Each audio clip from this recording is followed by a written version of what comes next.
ಎಲ್ಲ ವಿದ್ಯಾರ್ಥಿಗಳಿಗೆ ನಮಸ್ತೆ. ಇಗ್ನೈಟಿವ್ ಯೂಟ್ಯೂಬ್ ಚಾನಲ್ಗೆ ತಮಗೆಲ್ಲರಿಗೆ ಸ್ವಾಗತ. ಪೊಲೀಸ್ ಕಾನ್ಸ್ಟೇಬಲಿಂದ UPSC ಬೇಕಾಗಿರ್ತಕ್ಕಂಥ ನೋಟ್ಸ್ಗಳ ಬಗ್ಗೆ, ಸ್ಪೆಷಲ್ ಎಕನಾಮಿಕ್ಸ್ ನೋಟ್ಸ್ ಬಗ್ಗೆ ನಾವು ಡಿಸ್ಕಸ್ ಮಾಡ್ತಾ ಇದ್ವಿ. ಅದರ ಮುಂದುವರೆದ ಭಾಗವನ್ನು ನಾವಿವತ್ತು ಕಂಟಿನ್ಯೂ ಮಾಡೋಣ. ಹಣದುಬ್ಬರ, ಇನ್ಫ್ಲೇಷನ್ ಕುರಿತು ನಾವು ಅಧ್ಯಯನ ಮಾಡ್ತಾ ಇದ್ವಿ. ಇದನ್ನು KS, PSI ಮತ್ತು UPSCಗೆ ಮೋಸ್ಟ್ ಇಂಪಾರ್ಟೆಂಟ್ ಟಾಪಿಕ್ ಅಂತ ಹೇಳಿ ಕನ್ಸಿಡರ್ ಮಾಡ್ತಾರೆ. ಸೊ ಅದರ ಭಾಗವಾಗಿ ನಾವು ಡಿಮ್ಯಾಂಡ್ಫುಲ್ ಇನ್ಫ್ಲೇಷನ್ ಮತ್ತು ಕಾಸ್ಟ್ ಪುಸ್ ಇನ್ಫ್ಲೇಷನ್ ಬಗ್ಗೆ ಅಧ್ಯಯನವನ್ನು ಮಾಡಿದ್ವಿ. ಅದಕ್ಕೆ ಕಾರಣ ಏನು ಮತ್ತು ಅದರಲ್ಲಿ ಬರ್ತಕ್ಕಂಥ ಪ್ರಮುಖ ಅಂಶಗಳು ಏನೋದನ್ನು ನಾವು ಕಳೆದ ತರಗತಿಯಲ್ಲಿ ನೋಡಿದ್ವಿ.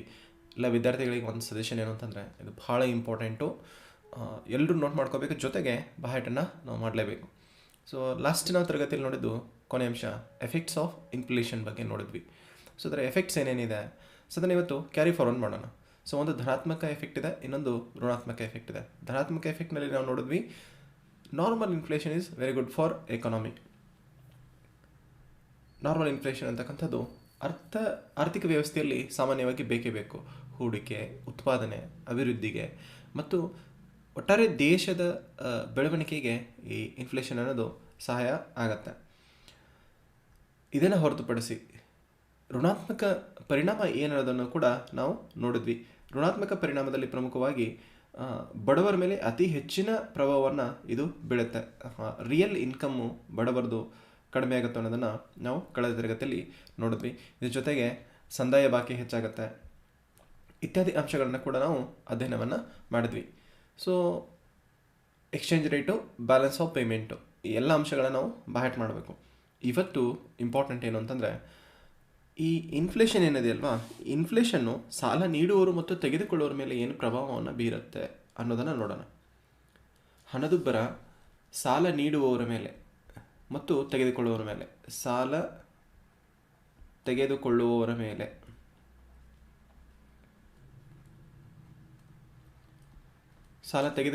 ಮೇಲೆ ಯಾವ ರೀತಿಯಾಗಿರೋ ಪರಿಣಾಮವನ್ನು ಬೀರುತ್ತೆ. ಇದನ್ನು ಎಕ್ಸಾಮ್ಗೆ ಹೀಗೆ ಹೇಳಿದ್ದಾನೆ, ಇವ್ರಿಗೆ ನಾವೇನಂತ ಕರಿತೀವಿ, ಸಾಲ ತೆಗೆದುಕೊಳ್ಳೋರಿಗೆ ಬಾರೋವರ್ ಅಂತ ಕರಿತೀವಿ ನಾವು, ಬಾರೋವರ್ಸ್. ಸೊ ಇವರ ಮೇಲೆ ಎಫೆಕ್ಟ್ ಏನಾಗುತ್ತೆ ಸಾಲವನ್ನು ತೆಗೆದುಕೊಳ್ಳೋರ ಮೇಲೆ, ರೈಟ್. ಸೊ ಉದಾಹರಣೆಗೆ ನೋಡೋಣ, 2019ರಲ್ಲಿ ಒಬ್ಬ ವ್ಯಕ್ತಿ 10,000 ರೂಪಾಯಿ ಸಾಲವನ್ನು ತೆಗೆದುಕೊಳ್ತಾನೆ, ರೈಟ್. ಆವಾಗ ಇನ್ಫ್ಲೇಷನ್ ಇರೋದಿಲ್ಲ. 2020ರಲ್ಲಿ ಅವನು 6% ಇಂಟ್ರೆಸ್ಟ್ ಕೊಡ್ತಾನೆ ಅಂತ ಅಂದ್ಕೊಳ್ಳೋಣ, ಅಥವಾ 2% ಇಂಟ್ರೆಸ್ಟ್ ಕೊಡ್ತಾನೆ ಅಂತ ಅಂದ್ಕೊಳ್ಳೋಣ. ಆವಾಗ 600 ರೂಪಾಯಿ ಕೊಡಬೇಕಾಗತ್ತೆ. ಆಗ ಇನ್ಫ್ಲೇಷನ್ ಇರೋದಿಲ್ಲ. ಬಟ್ 2020ರಲ್ಲಿ ಇನ್ಫ್ಲೇಷನ್ ಏನಾಗುತ್ತೆ, ಜಾಸ್ತಿ ಆಗುತ್ತೆ, 10% ಇನ್ಫ್ಲೇಷನ್ ಆಗುತ್ತೆ. ಅಂದರೆ ಏನೇನು ಗಳಿಸಿರ್ತಾರೋ ಅದರ 10% ಇನ್ಫ್ಲೇಷನ್ ಜಾಸ್ತಿ ಆಗುತ್ತೆ. ಸೊ ಇದೊಂದು ಉದಾಹರಣೆಯಾಗಿ ನೋಡೋಣ. ಇನ್ಫ್ಲೇಷನ್ ಅಂದರೆ ಏನು?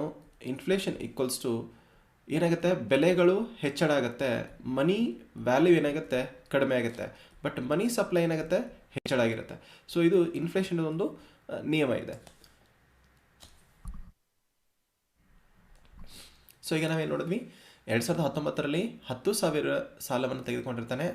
ಅವನು ಆ ಸಂದರ್ಭದಲ್ಲಿ 600 ವಸ್ತುಗಳನ್ನು ತೆಗೆದುಕೊಳ್ತಾನೆ 2019ರಲ್ಲಿ. ಬಟ್ ಅವನು ಇಂಟ್ರೆಸ್ಟ್ ಆದಮೇಲೆ 2020ರಲ್ಲಿ ಅವನು 10,000 ರೂಪಾಯಿಗೆ ಪ್ಲಸ್ 1,000 ಸೇರಿಸಿ ಕೊಡ್ತಾನೆ ಅಂತ ಅಂದ್ಕೊಳ್ಳೋಣ.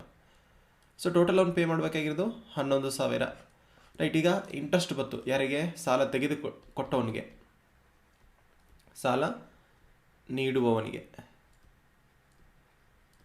ಇವ್ರಿಗೆ ನಾವೆಂತ ಕರಿತೀವಿ, ಕ್ರೆಡಿಟರ್ಸ್ ಅಂತ ಕರಿತೀವಿ, ರೈಟ್. ಈಗ 2019ರಲ್ಲಿ 10,000 ಸಾಲವನ್ನು ತೆಗೆದುಕೊಂಡ. ಅವಾಗ ಅವನು 600 ವಸ್ತುಗಳನ್ನು ತೆಗೆದುಕೊಳ್ಬೋದಾಗಿತ್ತು, ತೆಗೆದುಕೊಂಡ ಅವನು, ರೈಟ್. ಬಟ್ ಇದೇ ಸಂದರ್ಭದಲ್ಲಿ ಸಾಲವನ್ನು ನೀಡಿದ್ದ ಅವನಿಗೆ ಯಾವಾಗ ಮನಿ ಸಪ್ಲೈ ಕಡಿಮೆ ಇತ್ತು, ಸಾಲ ನೀಡಿದವನಿಗೆ ಇಂಟ್ರೆಸ್ಟ್ ರೇಟ್ ಏನಿತ್ತು, ಹೆಚ್ಚಾಯಿತು. ಬಟ್ 2020ರಲ್ಲಿ ಇವನು 11,000 ರೂಪಾಯಿ ತೊಗೊಂಡ್ರೂ ಕೂಡ, ಸಾಲ ನೀಡಿದವನ ಕಡೆಯಿಂದ, ಸಾಲ ಯಾರು ತೊಗೊಂಡಿರ್ತಾರಲ್ಲ ಅವನ ಕಡೆಯಿಂದ 11,000 ತೊಗೊಂಡ್ರು ಕೂಡ ಇವನು ಸರಿಸುಮಾರು ಕೇವಲ 600 ವಸ್ತುಗಳನ್ನು ಮಾತ್ರವೇ ಕೊಳ್ಳೋದಕ್ಕೆ ಸಾಧ್ಯ. ಯಾಕೆ ಅಂದರೆ ಇಲ್ಲಿ 10% ಇನ್ಫ್ಲೇಷನ್ ಜಾಸ್ತಿ ಆಗಿರುತ್ತೆ, ರೈಟ್. ಸೊ ಈ ಅಂಶವನ್ನು ನೆನ್ಪಿಟ್ಕೋಬೇಕು. ಇನ್ಫ್ಲೇಷನ್ ಅಂತಂದರೆ ವಸ್ತುಗಳ ಬೆಲೆ ಹೆಚ್ಚಾಗಿ ಹಣದ ಮೌಲ್ಯ ಕಡಿಮೆ ಆಗುತ್ತೆ. ಇವನು 1,000 ಗಳಿಸಿದ್ದಾನೆ, ಇಂಟ್ರೆಸ್ಟ್ ಬಂದಿದೆ, ಬಟ್ ಆ 1,000ದಿಂದ ಅವನು ಏನೂ ಕೊಳ್ಳೋದಕ್ಕಾಗಲ್ಲ. ಈಕ್ವಲ್ 2019ರಲ್ಲಿ ಏನು ವಸ್ತುಗಳನ್ನು ಕೊಳ್ತಾ ಇದ್ನೋ ಅದೇ ವಸ್ತುಗಳನ್ನು 2020ರಲ್ಲಿ ಕೂಡ ಇವನು ತೆಗೆದುಕೊಳ್ತಾನೆ. ಸೊ ಇನ್ಫ್ಲೇಷನ್ ಇಷ್ಟೇ. ಇನ್ಫ್ಲೇಷನ್ ಯಾವಾಗ್ಲೂ ಬಾರೋವರ್ಗೆ, ಅಂದರೆ ಸಾಲವನ್ನು ತೆಗೆದುಕೊಳ್ಳೋರಿಗೆ. ಯಾಕೆಂದರೆ ಒಂದೇ ವರ್ಷದಲ್ಲಿ ಹಣದ ಸಪ್ಲೈ ಏನಾಗುತ್ತೆ, ಜಾಸ್ತಿ ಆಗುತ್ತೆ, ಬಟ್ ಮೌಲ್ಯ ಏನಾಗುತ್ತೆ, ಕಡಿಮೆ ಆಗುತ್ತೆ. ಮೌಲ್ಯ ಕಡಿಮೆ ಆದಾಗ, ಹಣದ ಸಪ್ಲೈ ಜಾಸ್ತಿ ಆದಾಗ ಎಷ್ಟು ಬೇಕಾದಷ್ಟು ಸಾಲ ಅತ್ಯಂತ ಸುಲಭವಾಗಿ ಸಿಗುತ್ತೆ. ಅದ್ರ ಜೊತೆಗೆ ಪ್ರೈಸ್ ಕೂಡ ಹೆಚ್ಚಳಾಗಿರುತ್ತೆ. ಫಸ್ಟ್ ಒಂದು 10 ವರ್ಷದ ಹಿಂದೆ ನೀವು ನೋಡಿರ್ಬೋದು, 10 ವರ್ಷದ ಹಿಂದೆ ಒಂದು 20 ವರ್ಷದ ಹಿಂದೆ ಒಂದು ಎಕರ್ ಈ ಗದ್ದೆಗೆ ಎಷ್ಟಿತ್ತು ಅಂತಂದರೆ ಆವಾಗ ಕೇವಲ 1 ಲಕ್ಷ ರೂಪಾಯಿ ಇತ್ತು. ಆವಾಗ ಸಾಲ ಸಿಗೋದು ತುಂಬ ಕಡಿಮೆ ಇತ್ತು. 1 ಲಕ್ಷ ರೂಪಾಯಿ ತುಂಬ ಕಡಿಮೆ ಸಿಗ್ತಿತ್ತು. ಯಾರು ಸಾಲವನ್ನು ತೆಗೆದುಕೊಂಡು ಈಗ ಗದ್ದೆಯನ್ನು ತೆಗೆದುಕೊಂಡಿದ್ದಾರೋ ಅವರ ಬೆಲೆ, ಆ ಗದ್ದೆ ಬೆಲೆ ಈಗ ಸದ್ಯದಕ್ಕೆ 1 ಕೋಟಿ ರೂಪಾಯಿ ಆಗಿದೆ. ಸೊ ಎಲ್ಲ ಇಂಟ್ರೆಸ್ಟ್ ಹಿಡ್ಕೊಂಡು ಅವ್ರು ಪೇ ಮಾಡಬೇಕಾಗಿದೆ 10 ಲಕ್ಷ ರೂಪಾಯಿ ಪೇ ಮಾಡ್ತಾರೆ ಅಂತ ಅಂದ್ಕೊಳ್ಳಿ. ಯಾರಿಗೆ?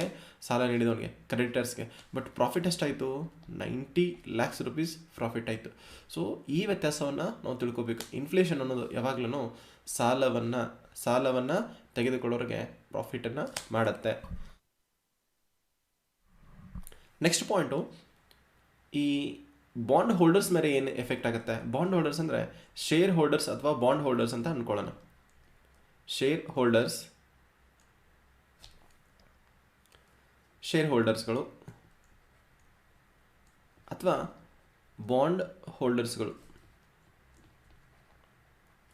ಅಂದರೆ ಷೇರು ತೆಗೆದುಕೊಳ್ಳುವವರ ಮೇಲೆ ಅಥವಾ ಬಾಂಡ್ಗಳನ್ನು ಹೊಂದಿರುವ ಮೇಲೆ ಇನ್ಫ್ಲೇಷನ್ ಎಫೆಕ್ಟ್ ಏನಾಗುತ್ತೆ? ಇನ್ಫ್ಲೇಷನ್ ಇದು ನಾವು ನೋಡಿದ್ವಿ, ಬೆಲೆ ಹೆಚ್ಚಾಗುತ್ತೆ, ಮನಿ ವ್ಯಾಲ್ಯೂ ಕಡಿಮೆ ಆಗುತ್ತೆ, ಮನಿ ಸಪ್ಲೈ ಹೆಚ್ಚಿರುತ್ತೆ. ಸೊ ಇವ್ರೇನು ಮಾಡ್ತೀವಿ, 5 ವರ್ಷದ ಹಿಂದೆ ನಾವು ಒಂದು 10,000 ರೂಪಾಯಿಗೆ ಒಂದು ಬಾಂಡನ್ನು ಅಥವಾ ಒಂದು ಶೇರನ್ನು ತೆಗೆದುಕೊಂಡಿರ್ತೀವಿ. ಎಷ್ಟು? 5 ವರ್ಷದ ಹಿಂದೆ. ಇವಾಗ ಇನ್ಫ್ಲೇಷನ್ ಜಾಸ್ತಿ ಆಗಿದೆ. 2020ರಲ್ಲಿ ಇನ್ಫ್ಲೇಷನ್ ಜಾಸ್ತಿ ಆಗಿದೆ. ಈ 5 ವರ್ಷಗಳ ಅವಧಿಯಲ್ಲಿ ಏನಿದೆ ಅಲ್ವಾ, ಇನ್ಫ್ಲೇಷನ್ನು ಜಾಸ್ತಿ ಆಗಿರೋದ್ರಿಂದ ನಮಗೆ ರಿಟರ್ನ್ ಎಷ್ಟು ಬರುತ್ತೆ? 12,000 ರಿಟರ್ನ್ ಬರುತ್ತೆ ಅಂತ ಅನ್ಕೊಳ್ಳೋಣ. 12,000 ರಿಟರ್ನ್ ಬರುತ್ತೆ. ಬಟ್ 5 ವರ್ಷಗಳ ಹಿಂದೆ ನಾವು ಕೇವಲ 200 ವಸ್ತುಗಳನ್ನ ಪರ್ಚೇಸ್ ಮಾಡ್ಬೋದಾಗಿತ್ತು. ಇವಾಗಲೂ ನಾವು ಅಷ್ಟೇ ವಸ್ತುಗಳನ್ನ ಪರ್ಚೇಸ್ ಮಾಡ್ತೀವಿ. ಯಾಕೆ ಅಂತಂದರೆ ಇಂಟ್ರೆಸ್ಟ್ ರೇಟ್ ಏನೋ ಬಂದಿದೆ. ಶೇರ್ ಅಂತಂದರೆ ಇಂಟ್ರೆಸ್ಟು, ನಾವೇನು ಹೂಡಿಕೆ ಮಾಡ್ತೀವಿ ಅದರ ಮೇಲೆ ರಿಟರ್ನ್ ಬರುತ್ತಲ್ವಾ, ಅದಕ್ಕೆ ನಾವು ಇಂಟ್ರೆಸ್ಟ್ ಅಂತ ಕರಿತೀವಿ. ರೈಟ್, ಇಂಟ್ರೆಸ್ಟ್ ರಿಟರ್ನ್ ಆಗಿ ಬಂತು. ಬಟ್ ವ್ಯಾಲ್ಯೂ ಏನಾಯಿತು? Exact real value of money, ನಮ್ಮದು ಬಾಂಡ್ ವ್ಯಾಲ್ಯೂ ಏನಾಯಿತು? ಅಷ್ಟೇ ಉಳಿತು. So total over all loss ಆಗುತ್ತೆ. ಸೊ ಈ ಅಂಶವನ್ನು ನಾವು ನೆನ್ಪಿಟ್ಕೋಬೇಕು. ಶೇರ್ ಹೋಲ್ಡರ್ಸ್ ಮೇಲೆ ಅಥವಾ ಬಾಂಡ್ ಹೋಲ್ಡರ್ಸ್ ಮೇಲೆ ಇನ್ಫ್ಲೇಷನ್ ಅನ್ನೋದು ನೆಗೆಟಿವ್ ಎಫೆಕ್ಟನ್ನು ಬೀರುತ್ತೆ, ನೆಗೆಟಿವ್ ಎಫೆಕ್ಟನ್ನು ಉಂಟು ಮಾಡುತ್ತದೆ. ಸೊ ಈ ಅಂಶವನ್ನು ನೀವು ನೆನ್ಪಿಟ್ಕೋಬೇಕು. ಸೊ ಎಕ್ಸಾಂಪಲ್ಸ್ ಮೂಲಕ ನೀವು ಕಂಪೇರ್ ಮಾಡಿಕೊಂಡು ನೆನ್ಪಿಟ್ಕೊಳ್ಳಿ. ಫಸ್ಟ್ ಒನ್ನು, ಬಾರೋವರ್ಸ್ ಮೇಲೆ ಬೆನಿಫಿಟ್ ಇದೆ, ಪಾಸಿಟಿವ್ ಎಫೆಕ್ಟ್ ಆಗುತ್ತೆ. ಸಾಲವನ್ನು ನೀಡಿದವರು ಕಳೆದುಕೊಳ್ತಾರೆ ಇನ್ಫ್ಲೇಷನಲ್ಲಿ. ನೆಕ್ಸ್ಟ್ ಒಂದು ಬರ್ತಕ್ಕಂಥದ್ದು ಶೇರ್ ಹೋಲ್ಡರ್ಸ್ ಅಥವಾ ಬಾಂಡ್ ಹೋಲ್ಡರ್ಸ್ಗೆ ಇದು ಲಾಸ್ ಆಗುತ್ತೆ. ರೈಟ್, ಸೊ ಎಕ್ಸಾಕ್ಟ್ಲಿ ಅಪೋಸಿಟು ಇಶ್ಯೂವರ್ಗೆ ಅಂದರೆ ಬಾಂಡನ್ನು ನೀಡುವವ್ರಿಗೆ ಇದು ಪ್ರಾಫಿಟ್ ಆಗುತ್ತೆ ಇನ್ಫ್ಲೇಷನ್ ಅಂತ. ಸೊ ಇದೆ ವರ್ಸಸ್ ನಾವು ಇಲ್ಲೇ ನೋಡಿದ್ವಿ ಎಕ್ಸಾಂಪಲ್ ಯಾವ ರೀತಿಯಾಗಿ ಪ್ರಾಫಿಟ್ ಆಗುತ್ತೆ ಅನ್ನೋದನ್ನು. ಸೊ ಈ ಅಂಶವನ್ನು ಕೂಡ ನೀವು ನೆನ್ಪಿಟ್ಕೊಳ್ಳಿ. ರೈಟ್, ಸೊ ನಿನ್ನೆ ತರಗತಿಯಲ್ಲಿ ನೋಡ್ತಾ ಇದ್ವಿ ಎಫೆಕ್ಟ್ಸ್ ಆಫ್ ಇನ್ಫ್ಲೇಷನ್. ಇನ್ಫ್ಲೇಷನಿನ ಪರಿಣಾಮ ಏನಾಗುತ್ತೆ ಅಂತೇಳಿ, ಒಂದು ಧನಾತ್ಮಕ ಪರಿಣಾಮ, ಇನ್ನೊಂದು ಋಣಾತ್ಮಕ ಪರಿಣಾಮ. ಈ ಎರಡೂ ಪರಿಣಾಮಗಳ ಕುರಿತು ನಾವು ಅಧ್ಯಯನ ಮಾಡ್ತಾ ಇದ್ದೀವಿ. ಧನಾತ್ಮಕ ಪರಿಣಾಮ ಮತ್ತು ಋಣಾತ್ಮಕ ಪರಿಣಾಮ, ಅದರ ಮೇಲೆ ಪ್ರಮುಖವಾಗಿ ಈ ಸಾಲವನ್ನು ತೆಗೆದುಕೊಳ್ಳುವವರು ಮತ್ತು ಸಾಲವನ್ನು ನೀಡುವವರ ಮೇಲೆ ಏನು ಎಫೆಕ್ಟ್ ಆಗುತ್ತೆ, ಜೊತೆಗೆ ಶೇರನ್ನು ತೆಗೆದುಕೊಳ್ಳೋರು ಅಥವಾ ಬಾಂಡನ್ನು ತೆಗೆದುಕೊಳ್ಳೋರು ಮತ್ತು ನೀಡುವವರ ಮೇಲೆ ಇಲ್ಲಿ ಪಾಸಿಟಿವ್ ಆಗುತ್ತೆ, ಇಲ್ಲಿ ಮೈನಸ್ ಆಗುತ್ತೆ, ಇಲ್ಲಿ ಮೈನಸ್ ಆಗುತ್ತೆ, ಇಲ್ಲಿ ಪಾಸಿಟಿವ್ ಆಗುತ್ತೆ. ಸೊ ನೀವು ಚಿಹ್ನೆಗಳನ್ನು ಬಳಸೋದ್ರ ಮೂಲಕ ನೆನ್ಪಿಟ್ಕೋಬಹುದು. ರೈಟ್, ಇದು ಇಂಪಾರ್ಟೆಂಟು. ಎಕ್ಸಾಮ್ಸ್ಗಳಿಗೆ ಇದೇ ರೀತಿ ಕೇಳಿದ್ದಾನೆ. Inflation will benefit the shareholders, ಇದು ಟ್ರೂ ಆರ್ ಫಾಲ್ಸ್ ಅಂತ ಕೇಳ್ಬೋದು. ಅಥವಾ ಈ ಕೆಳಗಿನವುಗಳಲ್ಲಿ ಯಾರಿಗೆ ಇನ್ಫ್ಲೇಷನ್ ಅನ್ನೋದು ಲಾಭದಾಯಕವಾಗಿದೆ ಅಲ್ಲಿ ಕೊಟ್ಟಿರ್ತಾನೆ, ಕ್ರೆಡಿಟರ್ಸು, ಬಾರೋವರ್ಸು, ಬ್ಯಾಂಕ್ಸು, ಈ ಥರ ಆಪ್ಷನ್ಸ್ ಇರುತ್ತೆ. ಸೊ ನೀವು ಅಂಶವನ್ನು ನೆನ್ಪಿಟ್ಕೋಬೇಕು. ಸಾಲವನ್ನು ತೆಗೆದುಕೊಳ್ಳೋರು ಯಾವಾಗಲೂ ಈ ಹಣದ ಬರೋಣದು ಪ್ರಾಫಿಟನ್ನು ನೀಡುತ್ತೆ. ರೈಟ್, ಸೊ ನೆಕ್ಸ್ಟು ಇನ್ಫ್ಲೇಷನಲ್ಲಿ ಎಷ್ಟು ಪ್ರಕಾರಗಳಿದಾವೆ, ಇದು ಬಹಳ ಇಂಪಾರ್ಟೆಂಟು. UPSC ಇಂದ ಹಿಡ್ಕೊಂಡು ಪ್ರತಿ ಎಕ್ಸಾಮ್ಸ್ಗೂ ಕೂಡ ಇಲ್ಲಿ ಬಂದಿದ್ದಾವೆ. Types of inflation.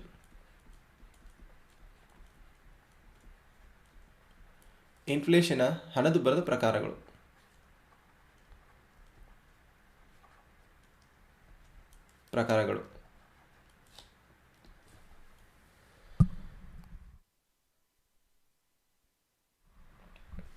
ಅದರಲ್ಲಿ ಒಂದೇದಂತಂದರೆ, ಹಣದುಬ್ಬರದಲ್ಲಿ ಅನೇಕ ಪ್ರಕಾರಗಳಿದ್ದಾವೆ. ಫಸ್ಟ್ ಆ್ಯಂಡ್ ಫಾರ್ಮೋಸ್ಟ್ ಅಂದರೆ ಒಂದೊಂದಾಗಿ ನಾವು ತಿಳ್ಕೊತಾ ಹೋಗೋಣ. Creeping inflation. ಕ್ರೀಪಿಂಗ್ ಅಂದರೆ ಇದಕ್ಕೆ ನಾವು ಕನ್ನಡದಲ್ಲಿ ತೆವಳುವ ಅಂತ ಕರಿತೀವಿ. ನಾನು ಸಜೆಸ್ಟ್ ಮಾಡೋದಿಷ್ಟೇ, ಎಲ್ಲರೂ ಕಡ್ಡಾಯವಾಗಿ ಇಂಗ್ಲೀಷ್ನಲ್ಲೇ ಬಾಯಿಟ್ಟಿಟ್ಕೊಳ್ಳಿ ಕ್ರೀಪಿಂಗ್ ಇನ್ಫ್ಲೇಷನ್. ಯಾಕೆಂದರೆ ಕನ್ನಡದಲ್ಲಿ ಹಲವು ಅರ್ಥಗಳು ಬರುತ್ತೆ, ಬಟ್ ಇಂಗ್ಲೀಷ್ನಲ್ಲಿ ಒಂದೇ ಇರುತ್ತೆ.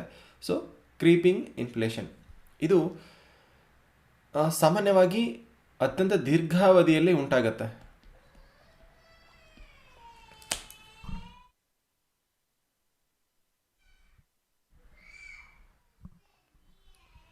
ಇದು ದೀರ್ಘಾವಧಿಯಲ್ಲಿ ಉಂಟಾಗತ್ತೆ ಮತ್ತು 1-3% ಈ ಇನ್ಫ್ಲೇಷನ್ ಇರುತ್ತೆ.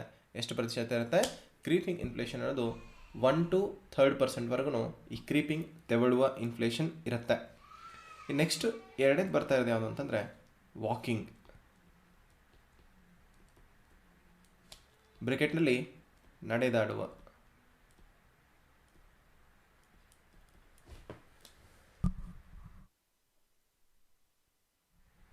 ಇದು ಎಷ್ಟು ಪರ್ಸೆಂಟ್ ಇರುತ್ತೆ? ಇದು 3-7% ಇನ್ಫ್ಲೇಷನ್ ಇರುತ್ತೆ. ಸೊ ನಮ್ಗೆ ಕೇಳ್ತಕ್ಕಂಥದ್ದು 4 ಆಪ್ಷನ್ಸ್ ಕೊಡ್ತಾನೆ. ಇವುಗಳಲ್ಲಿ ಅತಿ ಹೆಚ್ಚು ಪರಿಣಾಮಕಾರಿಯಾದ ಹಣದುಬ್ಬರ ಯಾವುದು ಅಂತ ಕೇಳ್ತಾನೆ. ಸೊ ಎಲ್ಲವನ್ನು ನಾವು ತಿಳ್ಕೊಂಡು ಬ್ಯಾಟ್ ಮಾಡಲೇಬೇಕು. ಸೊ ಮೂರನೇದು ಏನು ಅಂತಂದರೆ ರನ್ನಿಂಗ್ ಇನ್ಫ್ಲೇಷನ್. ರನ್ನಿಂಗ್ ಓಡುವ ಹಣದುಬ್ಬರ. ಇದು 7-10% ಏನಿರುತ್ತೆ ಪರ್ಸೆಂಟ್ ಹಣದುಬ್ಬರ ಇರುತ್ತೆ, ಓಡುವ ಹಣದುಬ್ಬರ. ನೆಕ್ಸ್ಟ್ ಬರ್ತಕ್ಕಂಥದ್ದು ಗ್ಯಾಲೋಪಿಂಗ್ ಇನ್ಫ್ಲೇಷನು. ಇದಕ್ಕೆ ನಾವು ಜಿಗಿತ ಅಂತ ಕರಿತೀವಿ.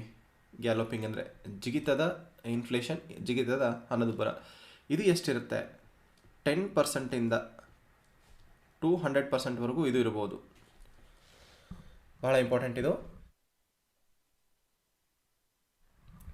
10%-100%ವರೆಗೂ ಇದು ಇರುತ್ತೆ. ಸೊ ಇದಕ್ಕೆ ಇನ್ನೊಂದು ಹೆಸರು ಏನು ಕರಿತಾರೆ ಅಂತಂದರೆ ಬೋಪಿಂಗ್ ಇನ್ಫ್ಲೇಷನ್ ಅಂತಲೂ ಕೂಡ ಕರೀತಾರೆ ಇದಕ್ಕೆ. ಸರ್ ಇಷ್ಟೆಲ್ಲ ನೆನ್ಪಿಟ್ಕೊಳ್ಳೋಕ್ಕಾಗತ್ತಾ? ರೈಟ್, ಬ್ಯಾಟ್ ಮಾಡಲೇಬೇಕು. ನೀವು ವಾಕ್ ಮಾಡುವಾಗ, ಕೂತಿರುವಾಗ, ಡಿಸ್ಕಸ್ ಮಾಡುವಾಗ ಎಲ್ಲ ಸಂದರ್ಭದಲ್ಲಿ ಇವುಗಳನ್ನು ಬ್ಯಾಟ್ ಮಾಡ್ಕೊಳ್ಳಿ. ಒಂದು ಸಲ ಈ ಇನ್ಫ್ಲೇಷನ್ ಚಾಪ್ಟರ್ ಮುಗೀತು ಅಂತಂದರೆ ಎಕನಾಮಿಕ್ಸ್ ಇಷ್ಟೊಂದು ಈಸಿ ಆಗುತ್ತಲ್ಲ ನಿಮಗೆ. ನೀವೇ ಆರ್ಥಿಕ ವ್ಯವಸ್ಥೆಗೆ ಸಜೆಷನ್ಸ್ ಕೊಡೋಷ್ಟರ ಮಟ್ಟಿಗೆ ನಿಮ್ಮಲ್ಲಿ ಕಾನ್ಫಿಡೆನ್ಸ್ ಬರುತ್ತೆ. ಪೇಪರಲ್ಲಿ ಓದುವಾಗ ಇವೆಲ್ಲ ಬರ್ತಿವೆ: galloping inflation, running inflation, walking inflation, creeping inflation. First creep ಅಂದರೆ ತೆವಳೋದು, ವಾಕ್ ಅಂದರೆ ನಡೆಯೋದು. 1-3, 3-7, 3-10, 10-200%. ಇದು ಭಾಳ ಇಂಪಾರ್ಟೆಂಟು. ನಮಗೆ ಈ ವರ್ಡ್ಸ್ಗಳನ್ನ ನೆನ್ಪಿಟ್ಕೊಂಡ್ಬಿಟ್ರೆ ಗೊತ್ತಾಗ್ಬಿಡುತ್ತೆ. ಸೊ ಇದಕ್ಕೆ ನಾವೇನು ಕರಿತೀವಿ? ಗ್ಯಾಲಪಿಂಗ್ ಇನ್ಫ್ಲೇಷನ್ ಅಂತ ಕರಿತೀವಿ. ಇದು ಅತ್ಯಂತ ಹೆಚ್ಚಿನ ಪ್ರಮಾಣದಲ್ಲಿ ಇರುತ್ತೆ. ನೆಕ್ಸ್ಟ್ ನಮ್ಗೆ ಕಂಡು ಬರ್ತಕ್ಕಂಥದ್ದು ಏನು ಅಂತಂದರೆ ರನ್ ಅವೇ ಅಥವಾ ಇದಕ್ಕೆ ಇನ್ನೊಂದು ಹೆಸರು ಹೈಪರ್ ಇನ್ಫ್ಲೇಷನ್.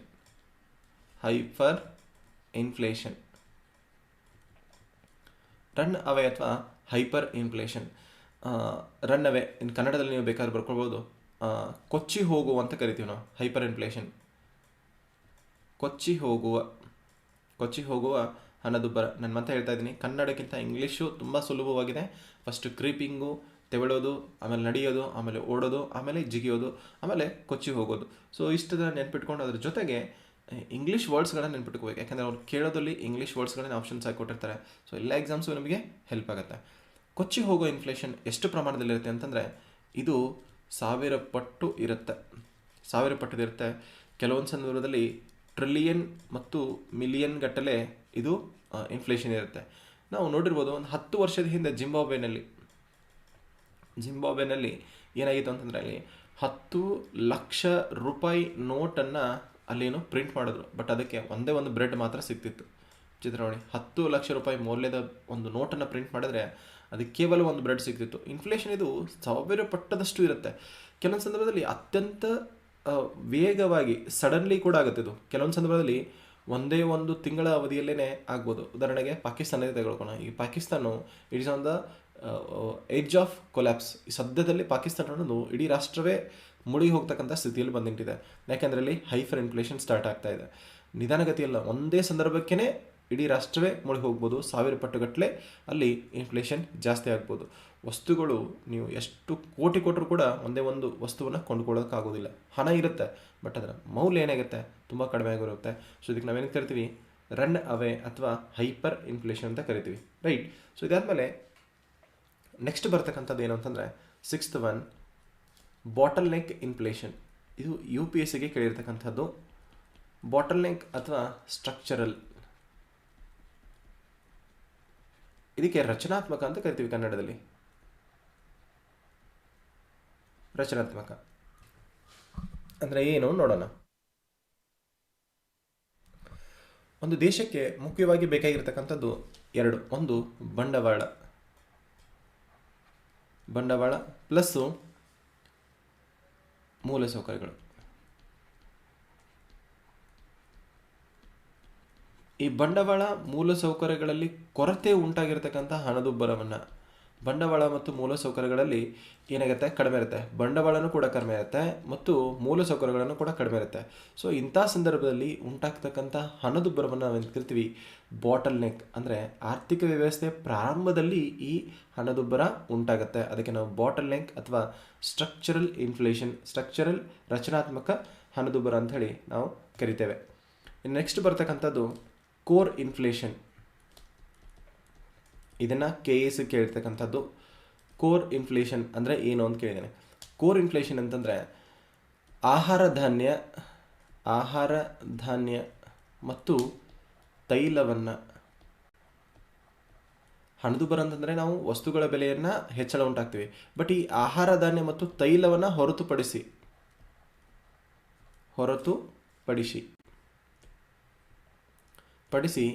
ಉಂಟಾಗುವ ಹಣದುಬ್ಬರ ಅಂತ ನಾವು ಕರಿತೀವಿ.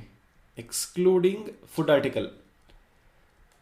Article plus fuel.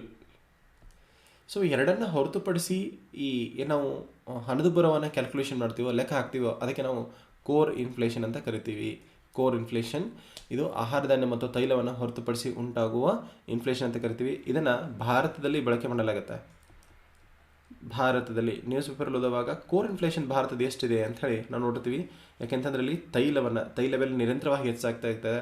ಸೊ ಆಹಾರ ಧಾನ್ಯ ನಿರಂತರವಾಗಿ ಹೆಚ್ಚಾಗ್ತಾ ಇದೆ. ಕೆಲವೊಂದು ಸಂದರ್ಭದಲ್ಲಿ ಗೌರ್ನಮೆಂಟು ಇದನ್ನು ಬಳಸುತ್ತೆ. ಅದಕ್ಕೆ ನಾವೇನು ಕರಿತೀವಿ ಅಂದರೆ ಕೋರ್ ಇನ್ಫ್ಲೇಷನ್ ಅಂತ ಕರಿತೀವಿ. ನೆಕ್ಸ್ಟ್ ಬರ್ತಕ್ಕಂಥದ್ದೇ ಹೆಡ್ಲೈನ್ ಇನ್ಫ್ಲೇಷನ್.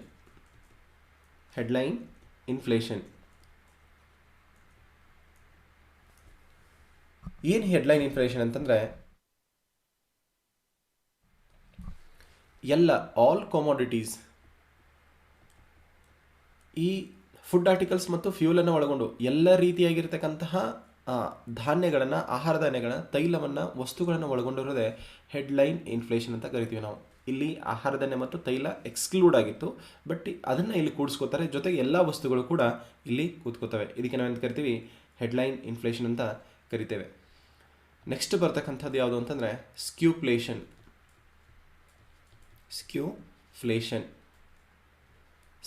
ಅಂದರೆ ಏನು ನೋಡೋಣ. ಸ್ಕ್ಯೂಫ್ಲೇಷನ್ ಅಂತಂದರೆ ಅಂತಂದರೆ ಒಂದು ನಿರ್ದಿಷ್ಟವಾಗಿರೋದಿಲ್ಲ, ಎರ್ರಾಬಿರಿ ಅಂತ ಕರಿತೀವಿ ನಾವು ಕನ್ನಡದಲ್ಲಿ. ನಿರ್ದಿಷ್ಟವಾಗಿ ಇರದೇ ಇರತಕ್ಕಂತಹ ವಿವಿಧ ದಿಕ್ಕಿನಲ್ಲಿ ಸಂಚರಿಸ್ತಕ್ಕಂತಹ ಒಂದು ಹಣದುಬ್ಬರ ಅಂತ ನಾವು ಕನ್ಸಿಡರ್ ಮಾಡ್ಬೋದು. ಈಗ ಒಂದು ಪೆನ್ನಿನ ಬೆಲೆ, ಒಂದು ಪೆನ್ನಿಂದು 10% ಇನ್ಫ್ಲೇಷನಿಂದ ಅದ್ರ ಬೆಲೆ 20 ರೂಪಾಯಿ ಆಗುತ್ತೆ. ಬಟ್ ಕೆಲವೊಂದು ವಸ್ತುಗಳ ಬೆಲೆ ಕಡಿಮೆ ಆಗುತ್ತೆ. ಸೊ ಇದಕ್ಕೆ ಒಂದು ನಿರ್ದಿಷ್ಟವಾದ ಮಿತಿ ಇರೋದಿಲ್ಲ, ಯಾವ ವಸ್ತುಗಳ ಬೆಲೆಯಲ್ಲಿ ಹೆಚ್ಚಳ ಉಂಟಾಗುತ್ತೆ, ಯಾವ ವಸ್ತುಗಳ ಬೆಲೆಯಲ್ಲಿ ಕಡಿಮೆ ಉಂಟಾಗುತ್ತೆ. ಸೊ ಇದಕ್ಕೆ ನಾವೇನು ಕರಿತೀವಿ, ಸ್ಕ್ಯೂಫ್ಲೇಷನ್ ಅಂತ ಕರಿತೀವಿ. ಇದು ಆರ್ಥಿಕ ವ್ಯವಸ್ಥೆಯಲ್ಲಿ ಇದು ಕೂಡ ಇಂಪಾರ್ಟೆಂಟು. ಕನ್ನಡದಲ್ಲಿ ಹೇಳೋದಾದರೆ ವಿವಿಧ ವಸ್ತುಗಳ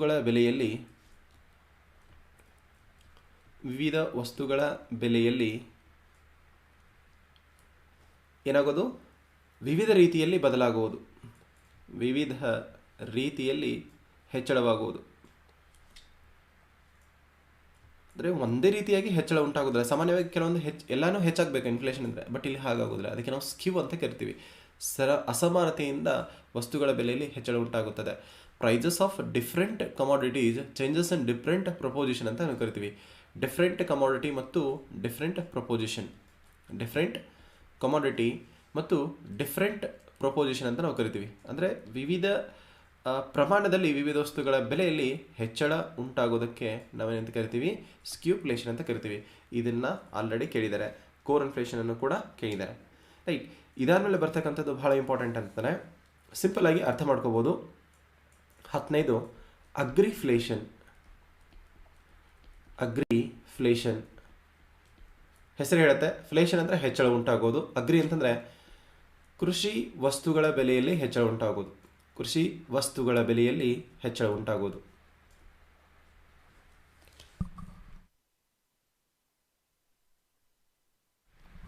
ವಸ್ತುಗಳ ಬೆಲೆಯಲ್ಲಿ ಹೆಚ್ಚಳ ಉಂಟಾಗೋದಕ್ಕೆ ನಾವೇನಂತ ಕರಿತೀವಿ ಅಂತಂದರೆ ಅಗ್ರಿಫ್ಲೇಷನ್ ಅಂತ ಕರಿತೇವೆ. ಇನ್ನು 11ನೇದು ಏನು ಬರುತ್ತೆ ಅಂತಂದರೆ ಸಪ್ರೆಸ್ಡ್ ಇನ್ಫ್ಲೇಷನ್.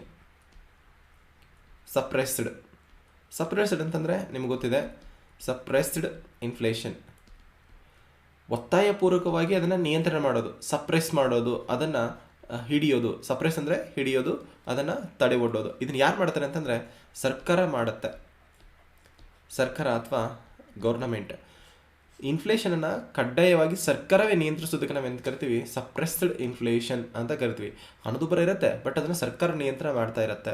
ಇದಕ್ಕೆ ನಾವೆಂತ ಕರಿತೀವಿ, ಸಪ್ರೆಸ್ಡ್ ಇನ್ಫ್ಲೇಷನ್. ಭಾರತದಲ್ಲಿ ಇನ್ಫ್ಲೇಷನ್ ಯಾರು ನಿಯಂತ್ರಣ ಮಾಡ್ತಾರೆ, RBI ಮಾಡುತ್ತೆ. ಬಟ್ ಕೆಲವೊಂದು ರಾಷ್ಟ್ರಗಳಲ್ಲಿ ಇದನ್ನು ಸರ್ಕಾರ ಮಾಡುತ್ತೆ. ಅದಕ್ಕೆ ನಾವು ಸಪ್ರೆಸ್ಡ್ ಇನ್ಫ್ಲೇಷನ್ ಅಂತ ಹೇಳಿ ಕರಿತೀವಿ. The last one and the most important ಯಾವುದು ಅಂತಂದರೆ ಸ್ಟ್ಯಾಗ್ಫ್ಲೇಷನ್.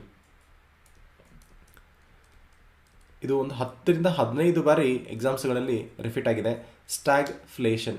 ಸ್ಟ್ಯಾಗ್ ಅಂದರೆ ಏನು, ನಿಲ್ಲೋದು. ಫ್ಲೇಷನ್ ಅಂದರೆ ಏನು, ಇನ್ಫ್ಲೇಷನ್, ಹಣದುಬ್ಬರ ಉಂಟಾಗೋದು. ಇದರ ಲಕ್ಷಣ ಏನಾಗಿದೆ ಮತ್ತು ಈ ಕೆಳಗಣದಲ್ಲಿ ಯಾವುದಕ್ಕೆ ಸ್ಟ್ಯಾಗ್ಫ್ಲೇಷನ್ ಅಂತಾರೆ ಅಂತ ಹಲವಾರು ಸಲ ಆಪ್ಷನ್ಸನ್ನು ಕೊಟ್ಟು ಕೇಳಿದ್ದಾರೆ.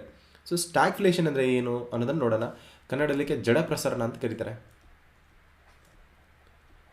ಜಡ ಪ್ರಸರಣ. ಸೊ ಏನೇನಾಗುತ್ತೆ ಸ್ಟ್ಯಾಗ್ಫ್ಲೇಷನ್ ಅಂತಂದರೆ ಅತಿ ಹೆಚ್ಚಿನ ಹಣದುಬ್ಬರ ಉಂಟಾಗುತ್ತೆ. ಅತಿ ಹೆಚ್ಚಿನ ಪ್ರಮಾಣದಲ್ಲಿ ಹಣದುಬ್ಬರ ಉಂಟಾಗ್ತಾ ಇರುತ್ತೆ. ಹಣದುಬ್ಬರ ಅತಿ ಹೆಚ್ಚಿನ ಪ್ರಮಾಣದಲ್ಲಿರುತ್ತೆ. ಇದ್ರ ಜೊತೆಗೆ ಆರ್ಥಿಕ ಮುಗ್ಗಟ್ಟು ಇರುತ್ತೆ. ಆರ್ಥಿಕ ಮುಗ್ಗಟ್ಟು ಇರುತ್ತೆ. ಇದ್ರ ಜೊತೆಗೆ ಬಹಳ ಡೇಂಜರಸ್ ಅಂದರೆ ನಿರುದ್ಯೋಗ ಇರುತ್ತೆ. ಇನ್ಫ್ಲೇಷನ್ನು ಎಕಾನಮಿನಲ್ಲಿ okay, that can be controlled, ಅಥವಾ ಅದನ್ನು ಮತ್ತೇನು ಮಾಡ್ಬೋದು, ಮೆಜರ್ಮೆಂಟ್ಸನ್ನು ತಗೋಬೋದು. ಬಟ್ ಇದಿದೆ ಅಲ್ವಾ, ನಿರುದ್ಯೋಗ, ಆರ್ಥಿಕ ಮುಗ್ಗಟ್ಟು ಪ್ಲಸ್ ಹಣದುಬ್ಬರ, ಇಂಥದ್ದಿದ್ದಾಗ ಇಡೀ ದೇಶ ಏನಾಗುತ್ತೆ, ಆರ್ಥಿಕವಾಗಿ ಕುಸಿತಕ್ಕೆ ಉಂಟಾಗುತ್ತದೆ. ಸೊ ಅತ್ಯಂತ ಪರಿಣಾಮಕಾರಿ ಇರತಕ್ಕಂಥ ಇನ್ಫ್ಲೇಷನ್ ಯಾವುದು ಅಂತಂದರೆ ಸ್ಟ್ಯಾಗ್ಫ್ಲೇಷನ್. ಅಲ್ಲಿ ನಿರುದ್ಯೋಗ ಇರುತ್ತೆ, ಅದ್ರ ಜೊತೆಗೆ ಆರ್ಥಿಕ ಮುಗ್ಗಟ್ಟು ಇರುತ್ತೆ, ಹಣದುಬ್ಬರ ಅತ್ಯಂತ ಹೆಚ್ಚಿನ ಪ್ರಮಾಣದಲ್ಲಿರುತ್ತೆ. ಇದ್ರ ಓವರಾಲ್ ಎಫೆಕ್ಟ್ ಏನಾಗುತ್ತೆ, ಆರ್ಥಿಕ ಕುಸಿತ ಉಂಟಾಗುತ್ತೆ. ಅದಕ್ಕೆ ನಾವೇನು ಕರಿತೀವಿ, ಸ್ಟ್ಯಾಗ್ಫ್ಲೇಷನ್ ಅಂತ ಕರಿತೇವೆ. ಸೊ ಎಲ್ಲ ಅಂಶಗಳನ್ನು ನೀವು ನೆನ್ಪಿಟ್ಕೋಬೇಕು, ರೈಟ್. ಸೊ ಒಂದೊಂದಾಗಿ ಇನ್ನೊಂದ್ಸಲಿ ನಾನು ರಿವಿಷನ್ ಮಾಡ್ತಾ ಹೋಗ್ತೇನೆ, ನೆನ್ಪಿಟ್ಕೊಳ್ಬೇಕು. ಕ್ರೀಪ್ ಅಂದರೆ ತೆವಳೋದು 1 to 3%, ವಾಕಿಂಗ್ ಅಂತ ನಡೆಯೋದು 3 to 7%, ರನ್ನಿಂಗ್ ಅಂದರೆ 7 to 10% ಓಡೋದು, ಗ್ಯಾಲೋಪಿಂಗ್ ಜಿಗಿತ 10 to 200% ಇರುತ್ತೆ. ಇದು ಕೆಲವು ಸಂದರ್ಭದಲ್ಲಿ ಬೋಪಿಂಗ್ ಇನ್ಫ್ಲೇಷನ್ ಅಂತಲೂ ಕೂಡ ಇದಕ್ಕೆ ಕರೀತಾರೆ, ಗ್ಯಾಲೋಪಿಂಗ್ ಇನ್ಫ್ಲೇಷನ್ಗೆ. ನೆಕ್ಸ್ಟ್ ಬರ್ತಕ್ಕಂಥದ್ದು ಯಾವುದು ಅಂತಂದರೆ ರನ್ ಅವೇ ಇನ್ಫ್ಲೇಷನ್ ಅಥವಾ ಹೈಪರ್ ಇನ್ಫ್ಲೇಷನ್. ಇದು ಕೆಲವೊಂದು ಸಂದರ್ಭದಲ್ಲಿ ಸಡನ್ನಾಗಿ ಆಗ್ಬೋದು, ಮಿಲಿಯನ್ ಮತ್ತು ಟ್ರಿಲಿಯನ್ಸ್ ಗಟ್ಟಲೆ ಆಗುತ್ತೆ. ಹಣದ ಮೌಲ್ಯ ಇಲ್ಲಿ ಯಾವುದೇ ರೀತಿಯಾಗಿರ್ತಕ್ಕಂಥ ಮೌಲ್ಯ ಇರೋದಿಲ್ಲ. ಲಕ್ಷಾಂತರ ರೂಪಾಯಿ ಮೌಲ್ಯದ ಹಣವನ್ನು ಪ್ರಿಂಟ್ ಮಾಡಿದ್ರು ಕೂಡ ಒಂದೇ ಒಂದು ಸಣ್ಣ ವಸ್ತುವನ್ನು ಕೂಡ ತೆಗೆದುಕೊಳ್ಳೋಕ್ಕಾಗೋದಿಲ್ಲ. ಇದು ಎಕ್ಸ್ಪೀರಿಯನ್ಸ್ ಆಗಿದೆ. ಜಿಂಬಾಬ್ವೆನಲ್ಲಿ ಈ ರೀತಿ ಆಲ್ರೆಡಿ ಆಗಿದೆ. Zimbabwe is the only country. Zimbabwe ಇಡೀ ವಿಶ್ವದಲ್ಲೇ ಭಾರತದ ರೂಪಾಯಿಯನ್ನು ಅನ್ಅಫಿಷಿಯಲ್ ಆಗಿ ಯೂಸ್ ಮಾಡ್ತಾ ಇದೆ. ಇದನ್ನು CET ಕೇಳಿರ್ತಕ್ಕಂಥ ಪ್ರಶ್ನೆ. ಅನ್ಅಫಿಷಿಯಲ್ ಆಗಿ ಯೂಸ್ ಮಾಡ್ತಕ್ಕಂಥ ಒಂದು ರಾಷ್ಟ್ರ ಯಾವುದು ಅಂತಂದರೆ ಜಿಂಬಾಬ್ವೆ. ಇದಕ್ಕೆ ನಾವು ರನ್ ಅವೇ ಅಥವಾ ಹೈಪರ್ ಇನ್ಫ್ಲೇಷನ್ ಅಂತ ಕರಿತೇವೆ. ನೆಕ್ಸ್ಟ್ ಬರ್ತಕ್ಕಂಥದ್ದು ಬಾಟಲ್ ನೆಕ್, ಆರ್ಥಿಕ ವ್ಯವಸ್ಥೆಯಲ್ಲಿ ರಚನಾತ್ಮಕ ಸಂದರ್ಭದಲ್ಲಿ ಉಂಟಾಗ್ತಕ್ಕಂಥದ್ದು. ಇದಾದಮೇಲೆ ಕೋರ್ ಇನ್ಫ್ಲೇಷನ್ ಅಂತ ಬರುತ್ತೆ. ಕೋರ್ ಅಂತಂದರೆ ಇಷ್ಟೇ, ಫುಡ್ ಆರ್ಟಿಕಲ್ಸ್ ಮತ್ತು ಫ್ಯೂಲನ್ನು ಹೊರತುಪಡಿಸಿರೋದು. ಹೆಡ್ಲೈನ್ ಇನ್ಫ್ಲೇಷನ್ ಎಲ್ಲವನ್ನು ಒಳಗೊಂಡಿರೋದು. ಸ್ಕ್ಯೂಫ್ಲೇಷನ್, ವಿವಿಧ ವಸ್ತುಗಳ ಬೆಲೆಯಲ್ಲಿ ವಿವಿಧ ರೀತಿಯಲ್ಲಿ ಹೆಚ್ಚಳ ಉಂಟಾಗೋದು ಅಂತ ಕರಿತೀವಿ. ಅಗ್ರಿಫ್ಲೇಷನ್, ಕೃಷಿ ಅಗ್ರಿಕಲ್ಚರ್ ಬೆಲೆಯಲ್ಲಿ ಹೆಚ್ಚಳ ಉಂಟಾಗೋದು. ಸಪ್ರೆಸ್ ಯಾರು ಮಾಡಿರ್ತಾರೆ, ಗೌರ್ನಮೆಂಟ್ ಮಾಡಿರ್ತಾರೆ. ಇದಕ್ಕೆ ನಾವು ಸಪ್ರೆಸ್ಡ್ ಇನ್ಫ್ಲೇಷನ್ ಅಂತ ಕರಿತೀವಿ. ನೆಕ್ಸ್ಟ್ ಬರೋದೆ ಸ್ಟ್ಯಾಗ್ಫ್ಲೇಷನ್. ಸ್ಟ್ಯಾಗ್ ಅಂತಂದರೆ ಜಡ ಪ್ರಸರಣ, ನಿಂತಿರೋದು, ಆರ್ಥಿಕ ಮುಗ್ಗಟ್ಟಿರುತ್ತೆ, ನಿರುದ್ಯೋಗ ಇರುತ್ತೆ, ಜೊತೆಗೆ ಅತಿ ಹೆಚ್ಚಿನ ಹಣದುಬ್ಬರ ಇರುತ್ತೆ. ಇದು ಎಲ್ಲರ ಓವರಾಲ್ ಎಫೆಕ್ಟ್ ಏನಾಗುತ್ತೆ, ಆರ್ಥಿಕವಾಗಿ ಒಂದು ರಾಷ್ಟ್ರ ಕುಸಿತಕ್ಕೆ ಉಂಟಾಗುತ್ತೆ. ಸೊ ಈ ಎಲ್ಲ ಅಂಶಗಳನ್ನ ನಾವು ಇನ್ಫ್ಲೇಷನಲ್ಲಿ ಆ್ಯಡ್ ಮಾಡ್ಕೋಬೇಕು, ರೈಟ್. ಸೊ ಇದಾದ್ಮೇಲೆ ನೆಕ್ಸ್ಟ್ ಬರ್ತಕ್ಕಂಥದ್ದು ಏನು ಅಂತಂದರೆ ಡಿಫ್ಲೇಷನ್. ಡಿಫ್ಲೇಷನ್ ಅಂದರೆ ಏನು ಅನ್ನೋದನ್ನು ನೋಡೋಣ. ಡಿಫ್ಲೇಷನ್ ಅಂತಂದರೆ ಇನ್ಫ್ಲೇಷನ್ ವರ್ಸಸ್ಸು ಡಿಫ್ಲೇಷನ್. ಇದಕ್ಕೆ ನಾವೆಂತ ಕರಿತೀವಿ, ಹಣದ ಕುಸಿತ ಅಂತ ಕರಿತೀವಿ. ಹಣದ ಮೌಲ್ಯ ಏನಾಗುತ್ತೆ, ಹಣದ ಮೌಲ್ಯ ಇಲ್ಲಿ ಹೆಚ್ಚಳ ಉಂಟಾಗುತ್ತದೆ ಮತ್ತು ವಸ್ತುಗಳ ಬೆಲೆಯಲ್ಲಿ ಏನಾಗುತ್ತೆ, ಕಡಿಮೆ ಉಂಟಾಗುತ್ತೆ. Exactly opposite to inflation. ಅದಕ್ಕೆ ನಾವೇನಂತ ಕರಿತೀವಿ, ಡಿಫ್ಲೇಷನ್ ಅಂತ ಕರಿತೀವಿ. ಎಕ್ಸಾಂಪಲ್ ಮೂಲಕ ತಗೊಳ್ಳೋಣ. ಎಕ್ಸಾಂಪಲ್ ಅಂತಂದರೆ ನೀವು ಬೆಸ್ಟ್ ಏನು ಅಂತಂದರೆ ವರ್ಸಸ್ ಇನ್ಫ್ಲೇಷನ್. ಇದು ಡಿಫ್ಲೇಷನ್ ಅನ್ನೋದು ಯಾವಾಗಲೂ ಇನ್ಫ್ಲೇಷನ್ ತದ್ವಿರುವಾಗಿ ನಡೆಯುತ್ತೆ. ಸೊ ಇಲ್ಲಿ ನೀವೇನು ಮಾಡಬೇಕು ಅಂತಂದರೆ ಇಲ್ಲೂ ಕೂಡ ಎಫೆಕ್ಟ್ಸನ್ನು ಬರ್ಕೋಬೇಕು. ಎಫೆಕ್ಟ್ಸ್ ಏನಾಗುತ್ತೆ, ಎಕ್ಸಾಕ್ಟ್ಲಿ ಆರ್ಥಿಕ ವ್ಯವಸ್ಥೆಯಲ್ಲಿ ಡಿಫ್ಲೇಷನ್ ಉಂಟಾದಾಗ, ಅಂದರೆ ಹಣದ ಮೌಲ್ಯ ಹೆಚ್ಚಾದಾಗ ಅದರ ಪರಿಣಾಮ ಏನಾಗುತ್ತೆ ಅಂತ ಕೇಳ್ಬೋದು. ನಾವು ನೋಡಿದ್ವಲ್ವಾ, ಬಾರೋವರ್ಸ್ ಮೇಲೆ ಏನು ಪರಿಣಾಮ ಆಗುತ್ತೆ, ಮತ್ತು ಕ್ರೆಡಿಟರ್ಸ್ ಮೇಲೆ ಏನು ಪರಿಣಾಮ ಆಗುತ್ತೆ, ಮತ್ತು ಯಾರ ಮೇಲೆ ಋಣಾತ್ಮಕ ಪರಿಣಾಮ ಆಗುತ್ತೆ, ಯಾರ ಮೇಲೆ ಧನಾತ್ಮಕ ಪರಿಣಾಮ ಆಗುತ್ತೆ. ಋಣಾತ್ಮಕ ಮತ್ತು ಧನಾತ್ಮಕ ಪರಿಣಾಮ ಉಂಟಾಗುತ್ತೆ. ಇವೆಲ್ಲವನ್ನೂ ಕೂಡ ಇಲ್ಲಿ ಡಿಫ್ಲೇಷನ್ನಲ್ಲಿ ತದ್ವಿರುವಾಗಿ ಆಗುತ್ತೆ. ಇಲ್ಲಿ ಬಾರೋವರಲ್ಲಿ ಲಾಭ ಪಡಿತಾ ಇದ್ರು, ಬಟ್ ಇಲ್ಲಿ ಲೂಸ್ ಆಗುತ್ತೆ. ಯಾಕೆ ಅಂತಂದರೆ ಹಣದ ಮೌಲ್ಯ ಇಲ್ಲಿ ಹೆಚ್ಚಾಗುತ್ತೆ.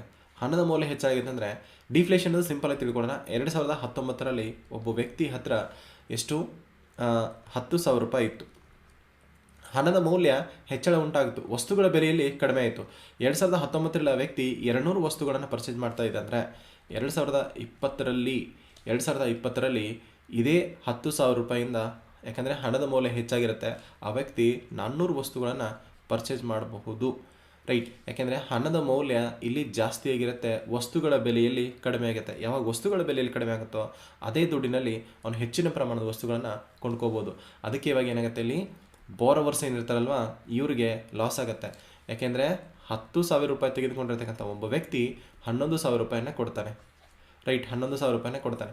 ಇವನು 10,000 ರೂಪಾಯಿ ತೊಗೊಂಡಿರ್ತಾನೆ, ಅವನು 200 ವಸ್ತುಗಳನ್ನು ಕೊಂಡ್ಕೊಂಡಿರ್ತಾನೆ. ಬಟ್ ನೆಕ್ಸ್ಟು ಕ್ರೆಡಿಟರ್ಸ್ ಏನಿರ್ತಾನಲ್ವ, ಇವನು ಇದೇ ದುಡ್ಡಿನಲ್ಲಿ ಅತಿ ಹೆಚ್ಚಿನ ಪ್ರಮಾಣದ ಲಾಭವನ್ನು ಪಡೆದುಕೊಳ್ಬೋದು. ಸೊ ಇದನ್ನು ನಾವು ಎಕ್ಸಾಕ್ಟ್ಲಿ ವರ್ಸಸ್ ಇನ್ಫ್ಲೇಷನ್ಗೆ ನಾವು ಕೂಡಿಸ್ಕೊಳ್ಳೋಣ. ಇನ್ನೊಂದ್ಸಲ ನೀವು ರಿವೈಸ್ ಮಾಡಿದರೆ ಸುಲಭವಾಗಿ ನಿಮಗೆ ಅರ್ಥ ಆಗುತ್ತೆ. ಡಿಫ್ಲೇಷನ್ ಇಷ್ಟೇ ವ್ಯತ್ಯಾಸ, ಹಣದ ಮೌಲ್ಯದಲ್ಲಿ ಹೆಚ್ಚಳ ಉಂಟಾಗುತ್ತೆ, ವಸ್ತುಗಳ ಬೆಲೆಯಲ್ಲಿ ಕುಸಿತ ಉಂಟಾಗುತ್ತೆ. ಅದಕ್ಕೆ ನಾವು ಡಿಫ್ಲೇಷನ್ ಅಂತ ಕರಿತೇವೆ. ರೈಟ್, ಸೊ ಇದಾದಮೇಲೆ ಬರ್ತಕ್ಕಂಥದ್ದು ಡಿಸ್ಇನ್ಫ್ಲೇಷನ್. ಇದನ್ನು PSI ಕೇಳಿದರೆ,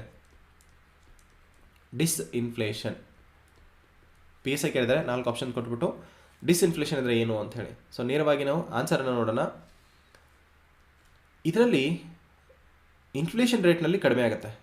ಇದರಲ್ಲಿ ಏನಂತಾಗುತ್ತೆ ಅಂದರೆ ಹಣದುಬ್ಬರದಲ್ಲಿ ಕಡಿತ ಉಂಟಾಗೋದಕ್ಕೆ ನಾವು ಡಿಸ್ ಅಂದರೆ ಕಡಿತ, ಇನ್ಫ್ಲೇಷನ್ ಅಂದರೆ ಹಣದುಬ್ಬರದಲ್ಲಿ ಕಡಿತ ಉಂಟಾಗೋದು. ಸಿಂಪಲ್ ಆಗಿ ನಾವು ಇಲ್ಲೇ ವರ್ಡ್ಸನ್ನು ಓಡ್ಕೊಂಡು ನೋಡ್ಕೋಬೋದು. ಡಿಸ್ ಅಂದರೆ ಸ್ವಲ್ಪ ಕಡಿತ ಆಗೋದು. ಹಣದುಬ್ಬರದಲ್ಲಿ ಇಳಿಕೆ ಉಂಟಾಗತ್ತೆ, ಅದಕ್ಕೆ ನಾವು ಡಿಸ್ಇನ್ಫ್ಲೇಷನ್ ಅಂತ ಕರಿತೇವೆ. Reduce in the rate of inflation. But ಇದರಲ್ಲಿ ಏನಾಗೋದಿಲ್ಲ ಅಂತಂದರೆ ಉದ್ಯೋಗ ಮತ್ತು ಎಂಪ್ಲಾಯ್ಮೆಂಟ್ ಪ್ಲಸ್ಸು ಉತ್ಪಾದನೆಯಲ್ಲಿ ಯಾವುದೇ ವ್ಯತ್ಯಾಸ ಆಗೋದಿಲ್ಲ. ರೈಟ್, ಈಗ 10% ರನ್ನಿಂಗ್ ಇನ್ಫ್ಲೇಷನ್ ಇತ್ತು ಅಂತ ಇಟ್ಕೊಳ್ಳಿ. ರನ್ನಿಂಗ್ ಇನ್ಫ್ಲೇಷನ್ನು ಎಷ್ಟಿರುತ್ತೆ, 10% ಇರುತ್ತೆ ಅಂತ ಅಂದ್ಕೊಳ್ಳಿ. ಅವಾಗ ಇದರಲ್ಲಿ ಕಡಿಮೆ ಆಗುತ್ತೆ, ಇದು ಹಣದುಬ್ಬರದಲ್ಲಿ ಕಡಿಮೆ ಆಗುತ್ತೆ. ಎಷ್ಟಾಗುತ್ತೆ, 5% ಆಗುತ್ತೆ. ಬಟ್ ಇದರ ಎಫೆಕ್ಟು ಉದ್ಯೋಗ ಮತ್ತು ಉತ್ಪಾದನೆಯಲ್ಲಿ ಯಾವುದೇ ಕಾರಣಕ್ಕೂ ಏನೂ ಎಫೆಕ್ಟ್ ಆಗೋದಿಲ್ಲ. ಸೊ ಈ ಅಂಶವನ್ನು ಕೇಳಿದರೆ ಡಿಸ್ಇನ್ಫ್ಲೇಷನಲ್ಲಿ ಯಾವುದು ಕೆಳಗಿನ ಪರಿಣಾಮ ಉಂಟಾಗುತ್ತದೆ, ಉದ್ಯೋಗದ ಮೇಲೆ ಪರಿಣಾಮ ಉಂಟಾಗುತ್ತದೆಯೋ, ಉತ್ಪಾದನೆ ಮೇಲೆ ಪರಿಣಾಮ ಉಂಟಾಗುತ್ತದೆಯೋ, ಮತ್ತು ಹಣದುಬ್ಬರದಲ್ಲಿ ಉಂಟಾಗುತ್ತದೆಯೋ.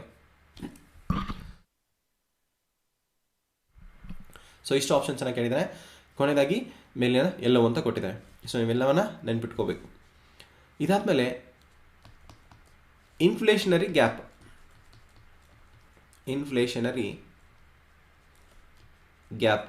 ಹೀಗಂದರೆ ಏನು ಅಂತ ನೋಡೋಣ. ಇನ್ಫ್ಲೇಷನರಿ ಗ್ಯಾಪ್ ಅಂತಂದರೆ ಈ ಹಣದುಬ್ಬರ ಏನಿರುತ್ತಲ್ಲ, ಹಣದುಬ್ಬರದಿಂದಾಗಿ ಒಟ್ಟು ಬೇಡಿಕೆ, ಅದಕ್ಕೆ ಅಗ್ರಿಗೇಟ್ ಡಿಮ್ಯಾಂಡ್ ಅಂತ ಕರಿತೀವಿ ನಾವು. ಅಗ್ರಿಗೇಟ್ ಡಿಮ್ಯಾಂಡು ಅಗ್ರಿಗೇಟ್ ಸಪ್ಲೈಗಿಂತ ಹೆಚ್ಚಾಗಿರುತ್ತೆ. ರೈಟ್, ಇದಕ್ಕೆ ನಾವು ಏನು ಕರಿತೀವಿ, ಇನ್ಫ್ಲೇಷನರಿ ಗ್ಯಾಪ್. ಆರ್ಥಿಕ ವ್ಯವಸ್ಥೆಯಲ್ಲಿ ಒಟ್ಟು ಬೇಡಿಕೆ ಒಟ್ಟು ಪೂರೈಕೆಗಿಂತ ಹೆಚ್ಚಳ ಆಗಿರೋದಕ್ಕೆ ನಾವು ಇನ್ಫ್ಲೇಷನರಿ ಗ್ಯಾಪ್. ಎದ್ರ ಮಧ್ಯೆ ಗ್ಯಾಪ್ ಇದೆ, ಅಗ್ರಿಗೇಟ್ ಡಿಮ್ಯಾಂಡ್ ಮತ್ತು ಅಗ್ರಿಗೇಟ್ ಸಪ್ಲೈ ಮಧ್ಯೆ, ಅಂದರೆ ಒಟ್ಟು ಬೇಡಿಕೆ ಮತ್ತು ಒಟ್ಟು ಪೂರೈಕೆ ನಡುವೆ ಇರತಕ್ಕಂತಹ ಒಂದು ವ್ಯತ್ಯಯ ಅಥವಾ ವ್ಯತ್ಯಾಸ, ಇದಕ್ಕೆ ನಾವೇನು ಕರಿತೀವಿ, ಇನ್ಫ್ಲೇಷನರಿ ಗ್ಯಾಪ್ ಅಂತ ಕರಿತೇವೆ. ರೈಟ್, ಇನ್ಫ್ಲೇಷನರಿ ಗ್ಯಾಪ್ ಅಂದರೆ ಇನ್ನೊಂದು ಸುಲಭವಾಗಿ ತಿಳ್ಕೊಳ್ಳೋಣ, ಅಗ್ರಿಗೇಟ್ ಡಿಮ್ಯಾಂಡ್ ಒಟ್ಟು ಬೇಡಿಕೆ ಪೂರೈಕೆಗಿಂತ ಹೆಚ್ಚಾಗಿರುತ್ತೆ. ಇಷ್ಟು ತಿಳ್ಕೊಂಡ್ರೆ ಸಾಕು. ಅದಕ್ಕೆ ಇನ್ಫ್ಲೇಷನರಿ ಗ್ಯಾಪ್, ಹಣದುಬ್ಬರದಲ್ಲಿ ಉಂಟಾಗ್ತಕ್ಕಂಥ ವ್ಯತ್ಯಯ ಅಂತ ನಾವು ಇದಕ್ಕೆ ಕರಿತೀವಿ. ಇದಕ್ಕೆ ಸೇಮ್ ವರ್ಸಸ್ಸು ಡಿಫ್ಲೇಷನರಿ ಗ್ಯಾಪ್ ಅಂತ ಬರುತ್ತೆ ಇನ್ನೊಂದು ಕಾನ್ಸೆಪ್ಟ್. ಡಿಫ್ಲೇಷನರಿ ಗ್ಯಾಪ್ ಅಂದರೆ ಏನು ಅನ್ನೋದನ್ನು ನೋಡೋಣ. ಇಲ್ಲಿ ಏನಾಗುತ್ತೆ ಅಂತಂದರೆ ಅಗ್ರಿಗೇಟ್ ಡಿಮ್ಯಾಂಡ್ಗಿಂತ ಹೆಚ್ಚಾಗಿರುತ್ತೆ. ತದ್ವಿರುದ್ಧವಾಗಿ ನಾನು ಹೇಳಿದೆ ನಿಮಗೆ ಅವಾಗಲೇ, ಇನ್ಫ್ಲೇಷನ್ ವರ್ಸಸ್ ಡಿಫ್ಲೇಷನ್, ಈ ಅಂಶವನ್ನು ನೆನ್ಪಿಟ್ಕೊಂಡ್ಬಿಟ್ರೆ ಸಾಕಾಗುತ್ತೆ. ಎಕ್ಸಾಕ್ಟ್ಲಿ ಇನ್ಫ್ಲೇಷನಲ್ಲಿ ಏನೇನಾಗುತ್ತೋ ಅದರ ಎಕ್ಸಾಕ್ಟ್ ಅಪೋಸಿಟ್ ಪರಿಣಾಮ ಡಿಫ್ಲೇಷನಲ್ಲಿ ಆಗುತ್ತೆ, ರೈಟ್. ಸೊ ಈ ಸಂದರ್ಭದಲ್ಲಿ ಅಗ್ರಿಗೇಟ್ ಡಿಮ್ಯಾಂಡ್ ಕಡಿಮೆ ಇರುತ್ತೆ, ಬಟ್ ಸಪ್ಲೈ ಏನಾಗುತ್ತೆ, ಹೆಚ್ಚಾಗುತ್ತೆ, ರೈಟ್. ಸೊ ಈ ಅಂಶವನ್ನು ನಾವು ನೆನ್ಪಿಟ್ಕೋಬೇಕು. ಇದರ ಪರಿಣಾಮವಾಗಿ ಅಗ್ರಿಗೇಟ್ ಡಿಮ್ಯಾಂಡ್ ಕಡಿಮೆ ಇರುತ್ತೆ, ಸಪ್ಲೈ ಹೆಚ್ಚಾಗುತ್ತೆ. ಸೊ ಇದರ ಪರಿಣಾಮ ಏನಾಗುತ್ತೆ ಅಂತಂದರೆ ಆದಾಯ ಕಡಿಮೆ ಆಗುತ್ತೆ, ಆದಾಯ ಇಳಿಕೆ ಆಗುತ್ತೆ. ಮತ್ತು ಸರ್ಕಾರ ಏನು ಮಾಡುತ್ತೆ ಅವಾಗ, ಸರ್ಕಾರ ಸ್ಪೆಂಡಿಂಗ್ ಕೂಡ ಕಡಿಮೆ ಬರುತ್ತೆ, ಸರ್ಕಾರದ ವೆಚ್ಚ ಕೂಡ ಇಲ್ಲಿ ಕಡಿಮೆ ಉಂಟಾಗುತ್ತದೆ. ಸೊ ಡಿಫ್ಲೇಷನ್ ಅನ್ನೋದು ಆರ್ಥಿಕ ವ್ಯವಸ್ಥೆಯಲ್ಲಿ ಯಾರೂ ಎಕ್ಸ್ಪೆಕ್ಟ್ ಮಾಡೋದಿಲ್ಲ. ಯಾಕೆ ಅಂತಂದರೆ ಇನ್ಫ್ಲೇಷನ್ ಈಸ್ ಮೈಲ್ಡ್ ಇನ್ಫ್ಲೇಷನ್. ನಾನು ಮತ್ತೆ ಹೇಳ್ತಾ ಇದ್ದೀನಿ, ಮೈಲ್ಡ್ ಅಂತಂದರೆ ಸಣ್ಣ ಪ್ರಮಾಣದ ಈ ಹಣದುಬ್ಬರ ಅನ್ನೋದು ಆರ್ಥಿಕ ವ್ಯವಸ್ಥೆಗೆ ಬೇಕೇ ಬೇಕು. ಏಕೆಂದರೆ ಈ ಇನ್ಫ್ಲೇಷನಿಂದ ಆದಾಯ ಹೆಚ್ಚಳ ಉಂಟಾಗುತ್ತದೆ, ಸರ್ಕಾರದ ವೆಚ್ಚ ಹೆಚ್ಚಳ ಉಂಟಾಗುತ್ತದೆ, ಡಿಮ್ಯಾಂಡ್ ಹೆಚ್ಚಳ ಉಂಟಾಗುತ್ತದೆ, ಉತ್ಪಾದನೆ ಹೆಚ್ಚಳ ಉಂಟಾಗುತ್ತದೆ, ಉದ್ಯೋಗ ಸೃಷ್ಟಿಯಾಗುತ್ತದೆ. ಸಪೋಸ್ ಇನ್ಫ್ಲೇಷನ್ ಇಲ್ಲ ಅಂತಂದರೆ ಇದು ಯಾವುದೂ ಸಾಧ್ಯ ಇಲ್ಲ, ರೈಟ್. ವ್ಯವಹಾರನೇ ಇಲ್ಲ ಅಂತಂದರೆ ಅಭಿವೃದ್ಧಿ ಹೊಂದೋದು ಯಾವಾಗ? ಆ ವ್ಯವಹಾರ ಉಂಟಾಗಬೇಕು ಅಂದರೆ ಹಣದುಬ್ಬರ ಕಡ್ಡಾಯವಾಗಿ ಬೇಕೇ ಬೇಕು, ರೈಟ್. ಸೊ ಇದು ಇನ್ಫ್ಲೇಷನ್ದ ಎಫೆಕ್ಟನ್ನು ತಿಳ್ಕೋಬೇಕು. ಇನ್ಫ್ಲೇಷನ್, ಹಣದುಬ್ಬರ ಆರ್ಥಿಕ ವ್ಯವಸ್ಥೆಯಲ್ಲಿ ಅತ್ಯಂತ ಪ್ರಮುಖವಾಗಿದ್ದು, ಎಲ್ಲ ಕಾನ್ಸೆಪ್ಟ್ ನಿಮಗೆ ವೆರಿ ವೆರಿ ವೆರಿ ಇಂಪಾರ್ಟೆಂಟ್. ಎಲ್ಲವನ್ನ ನೋಟ್ ಮಾಡಿಕೊಂಡು ಬಹ್ಯಾಟ್ ಮಾಡಲೇಬೇಕು. ಸೊ ಇಷ್ಟು ಕಾನ್ಸೆಪ್ಟ್ ನಿಮಗೆ ಕ್ಲಿಯರ್ ಆಯಿತು ಅಂತಂದರೆ ನೆಕ್ಸ್ಟು ಇನ್ಫ್ಲೇಷನನ್ನು ಹೇಗೆ ತಡಿಬೇಕು, RBI ಮಾನಿಟರಿ ಪಾಲಿಸಿ ತರ್ತಾ ಇದೆ, ಫಿಸಿಕಲ್ ಪಾಲಿಸಿ ತರ್ತಾ ಇದೆ, ಅದೆಲ್ಲ ಕಾನ್ಸೆಪ್ಟ್ ನಿಮಗೆ ಸುಲಭವಾಗಿ ಅರ್ಥ ಆಗುತ್ತೆ, right. So this is all about inflation. So ಇನ್ಫ್ಲೇಷನನ್ನು ನಾವು 3 ತರಗತಿಯಲ್ಲಿ ನೋಡಿದ್ವಿ. ನೆಕ್ಸ್ಟ್ ಇನ್ಫ್ಲೇಷನ್ನ ಯಾವ ರೀತಿಯಾಗಿ ಅಳತೆ ಮಾಡ್ತಾರೆ, ಇನ್ಫ್ಲೇಷನ್ನ ನಿಯಂತ್ರಣ ಮಾಡೋದಕ್ಕೆ RBI ಏನು ಕ್ರಮವನ್ನು ಕೈಗೊಂಡಿದೆ ಅನ್ನೋದನ್ನು ಅಧ್ಯಯನ ಮಾಡೋಣ. So this all about ignites you YouTube channel. So video like ಇದ್ದರೆ ಲೈಕ್ ಬಟನ್ನ ಹಿಟ್ ಮಾಡಿ. ಏನಾದರೂ ಸಜೆಷನ್ಸ್ ಇದ್ದರೆ ದಯವಿಟ್ಟು ಟೆಲಿಗ್ರಾಮಲ್ಲಿ ಸಜೆಷನ್ಸ್ ಕೊಡ್ಬೋದು. ಇಗ್ನೈಟ್ಸ್ ಯು ಅಂತೇಳಿ ನೀವು ಸರ್ಚ್ ಮಾಡಿದ್ರೆ ಟೆಲಿಗ್ರಾಮ್ ಕೂಡ ನಿಮಗೆ ಸಿಗುತ್ತೆ. ಸೊ ಲಾಸ್ಟ್ ವರ್ಡು, ಪ್ರತಿನಿತ್ಯವೂ ಕೂಡ ನಮ್ಮನ್ನು ನೆಮ್ಮದಿಯ ಕನಸುಗಳೆಡೆಗೆ ಕೊಂಡೊಯ್ಯುತ್ತದೆ. ಪ್ರತಿನಿತ್ಯವೂ ಕೂಡ ನಮ್ಮನ್ನು ನೆಮ್ಮದಿಯ ಕನಸುಗಳೆಡೆಗೆ ಕೊಂಡೊಯ್ಯುತ್ತದೆ. ಆದರೆ ನನ್ನ ಪ್ರತಿ ಕನಸು ಕೂಡ ನೆಮ್ಮದಿಯ ನಿದ್ದೆಯಿಂದ ಮೇಲೆ ಬಿಸಿ ಓದುವಂತೆ ಮಾಡುತ್ತದೆ. ಆದರೆ ನನ್ನ ಪ್ರತಿ ಕನಸು ಕೂಡ ಆ ನೆಮ್ಮದಿಯ ನಿದ್ದೆಯಿಂದ ಮೇಲೆ ಬಿಸಿ ಓದುವಂತೆ ಮಾಡುತ್ತದೆ. ಸೊ ತುಳಿತಾ ಇರಬೇಕು, ಜೀಲಿರಬೇಕು, ಎದೆ ಒಳಗಡೆ ಕಿಚ್ಚಿರಬೇಕು. ಹೇಳ್ಬೇಕು ಅಂದರೆ ಎದ್ದೇಳಬೇಕು, ಮಾಡಬೇಕು ಅಂದರೆ ಮಾಡಲೇಬೇಕು. ಕೆಲವು ಸಂದರ್ಭದಲ್ಲಿ ನಮ್ಮ ಕಾನ್ಫಿಡೆನ್ಸ್ ಬೂಸ್ಟ್ ಆಗುತ್ತೆ. ಆ ಬೂಸ್ಟ್ ಆಗೋದಕ್ಕೆ ನಾವು ಒಂದಿಷ್ಟು ಮೋಟಿವೇಟನ್ನು ಮಾಡ್ಕೋಬೇಕಾಗತ್ತೆ ನಮ್ಮಷ್ಟಕ್ಕೆ ನಾವೇನೆ. ಸೊ ಎಲ್ಲರೂ ಒಳ್ಳೆಯ ದಾರಿಯಲ್ಲಿ ಸಾಗಿ ಉತ್ತಮವಾಗಿ ಸ್ಟಡಿಯನ್ನು ಮಾಡಿ. ಕಾಲ್ಫಾರ್ಮ್ ತುಂಬ ಚೆನ್ನಾಗಿ ಆಗ್ತಾಯಿದೆ. So prepare well. ಮತ್ತಷ್ಟು ಅಂಶಗಳನ್ನು ಮುಂದಿನ ತರಗತಿಯಲ್ಲಿ ಡಿಸ್ಕಸ್ ಮಾಡೋಣ ಅಂತ ಹೇಳ್ತಾ ಈ ತರಗತಿಯನ್ನು ಕ್ಲೋಸ್ ಮಾಡ್ತಾನೆ. ಎಲ್ರಿಗೂ ಶುಭೋದಯ, ವಂದನೆಗಳು.